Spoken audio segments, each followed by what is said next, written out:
Welcome back to the Ed Show, and thanks for watching tonight. Alan Grayson, he has been known as a congressman who's not afraid to speak truth to power. And the truth is what this guy's all about. Republicans have made it their mission to take him down in November. Now Kurt Kelly, one of the 3 Republicans vying to run against the congressman from Florida in this fall, is actually accusing him of wanting American troops to die. He actually missed the vote. He took a walk on the vote to actually to provide the supplemental funding for our soldiers, and he put our soldiers and our men and women in the military in harm's way. And in fact, maybe he wants them to die. Congressman Grayson joins us now to respond to that. Alan, good to have you with us tonight. Your thoughts on that kind of rhetoric that was thrown at you? Well, it's nothing new. In Kurt Kelly's case, he's running in a 7-man Republican primary against me. So I think what he realizes is that the stupider he sounds, the more votes he's likely to get. I also reminded of Mark Twain's statement. In his case, Mark Twain said, "It's better to keep your mouth closed and have people think that you're a fool than open your mouth and remove all doubt." This is somebody who's this odd combination of ignorant and arrogant. He thinks he knows everything. He actually knows nothing. And when it comes to questioning people's patriotism, my God, aren't we beyond that yet? Isn't that the kind of wrong thinking that got us into these wars in the first place and has kept us there for 9 years? Who lied us into these wars? Was it Alan Grayson or somebody else?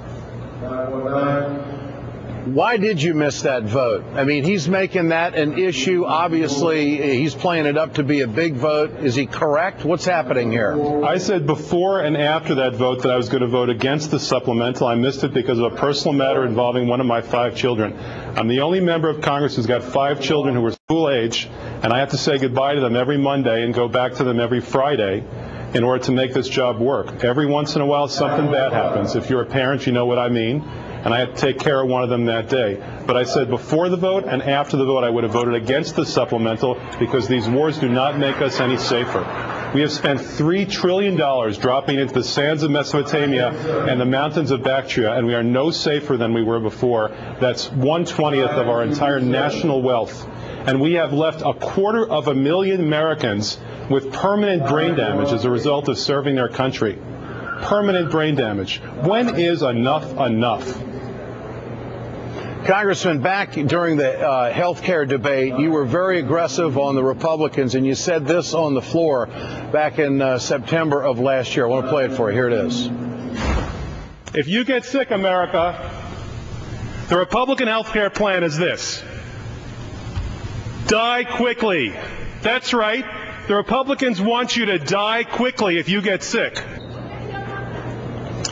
And I totally agreed with you when you did that on the House floor, because they had absolutely nothing on the table for the American people of any substance whatsoever. But that piece of tape right there, do you think that that was pretty much a setup, and now they're coming back and trying to say, well, heck, you want to see troops die? If that is their setup, it's a sad setup. Is there really no difference anymore between truth and lying? When I said the Republican health care plan was don't get sick, and if you do get sick, die quickly, I was telling the truth. And when he says I want the troops to die, he's telling a lie. So where are we now in America? Are lies now the same as truth? Maybe if you're a Republican, that's the way it works. Congressman, give us a sense of what kind of resources are being thrown against you. We know that you're definitely in the top 5 that the Republicans would like to get you out of the Congress, because you've been a thorn in their side, telling it like it is and being very aggressive, and you have really garnished a great deal of support in the progressive community. How do you think they view you?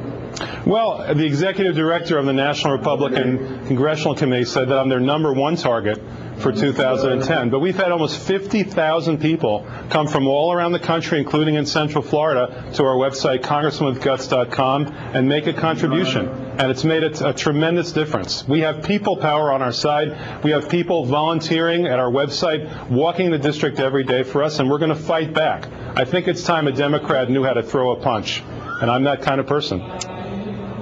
Yes, you are. Congressman.